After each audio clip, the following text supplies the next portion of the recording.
Welcome to Tech News Today, a podcast about keeping you informed and empowered by giving you the latest tech stories that impact your daily life.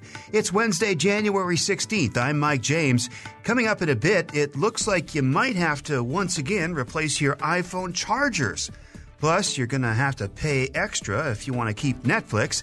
And a new proposal could let drones fly at night and over people without special waivers.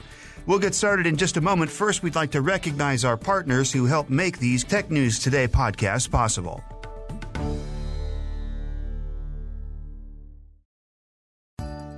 We start with a case of deja vu, as Apple might be getting ready to make you change out your iPhone charging accessories again. A new report from a supply chain blog says Apple is debating whether or not to move away from Lightning cables and instead opt for USB-C on future iPhone models. If the report is true, upgrading to a newer iPhone model would mean you have to replace all the Lightning charging cables, car adapters, alarm clocks, and other accessories you've been collecting for the last 7 years, or at the very least, find a clunky adapter. You might remember that Apple moved to Lightning in 2012 with the iPhone 4, which replaced the massive 30-pin connector.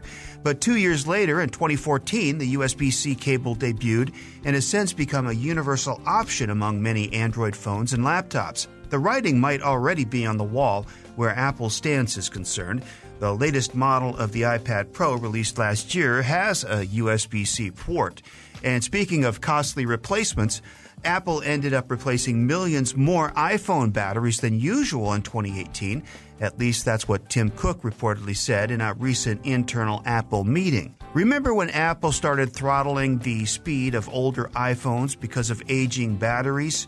The blowback from all of that is what ultimately started the $29 discount battery program, and a lot of people took advantage of the savings.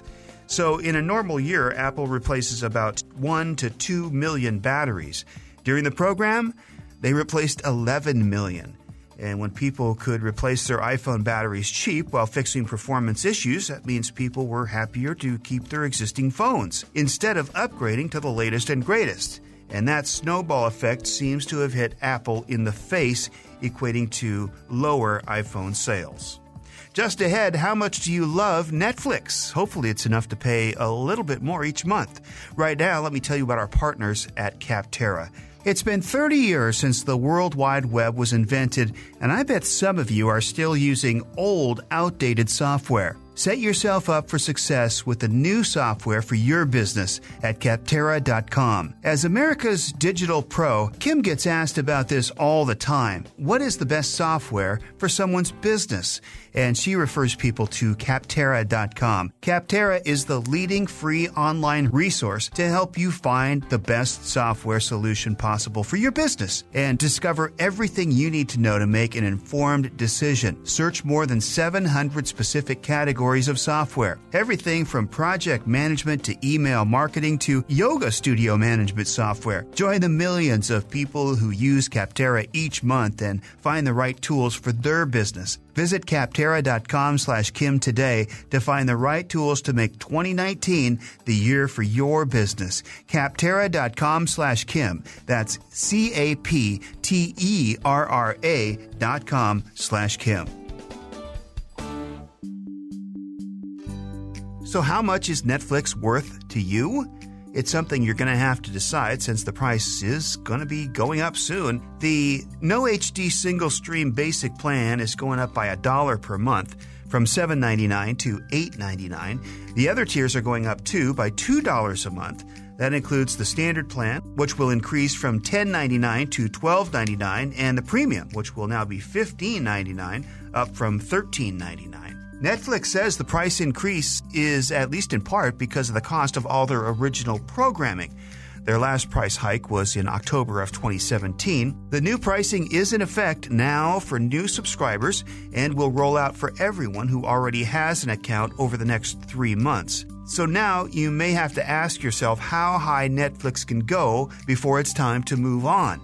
Longtime competitors like Hulu, Amazon's Prime Video continue to grow, while new streaming options become more available seemingly every day. And 2019 is going to be a big year since Warner Media and Disney are in the process of launching their own streaming services. Well, keep your eyes in the sky because you might just see a drone flying overhead if a new proposal is passed. The FAA was looking to change the rules about drones flying over people and flying after dark. Right now, someone flying a drone has to get a special permission, such as a waiver or exemption for either situation. But this potential change would make the approval process much easier if you meet certain conditions for flying over people. One of those new conditions is the drone would have to weigh no more than a half a pound, so there's less chance to hurt someone. And the FAA says they've often received requests to operate at night, so if passed, the person who makes that request would have to take part in a special night flying testing and training. The drone would also have to be outfitted with lights. The proposal will soon enter a 60-day open comment period before any further action is taken, but this could be a big step for companies looking to use drones to make deliveries. Well, this week, a California judge ruled that police cannot force anyone to unlock their smartphones using biometrics, like fingerprints or facial recognition. But wait just a minute. A few years ago, the Supreme Court ruled in a very narrow set of circumstances that apply to very few people. Neither police nor the federal authorities could make you hand over your passwords. And now this means when they demand access to your smartphone, it looks like they also won't be able to use your eyes, face, or fingerprints to make you unlock it. The debate might still be far from over. Different judges in different legal jurisdictions have issued conflicting rules on the same question. So for now, the best bet is to seek an attorney first if you're faced with a situation, and we likely will be hearing much more about this, probably going all the way to the Supreme Court. Coming up, robots may be coming to a grocery store near you. Right now, a quick thank you to our friends who help make this podcast possible. Well, Facebook is still trying to restore trust over their many issues over the past couple of years, and that's why they're now planning to put hundreds of millions of dollars into news organizations across the country.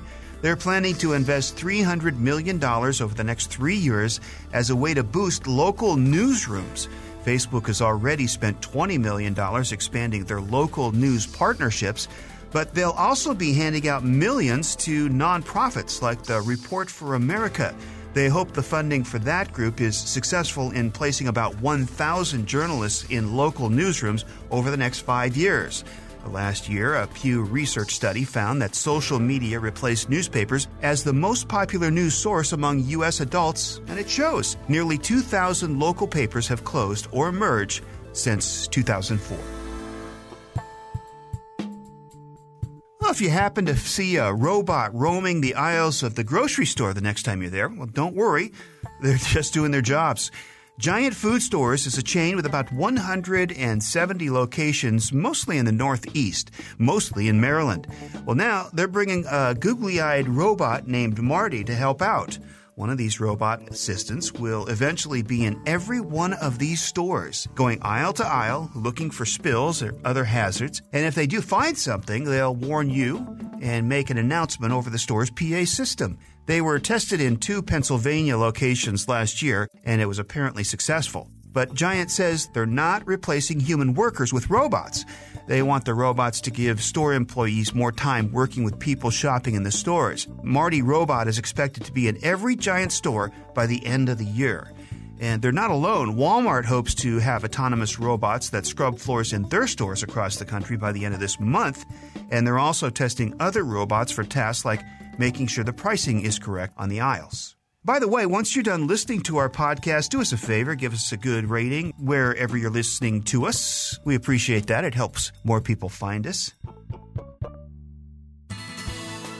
And finally, for today's Commando Kicker, if we ever do get an extraterrestrial visit, where is the best place for aliens to land? It turns out it could be Florida swampland.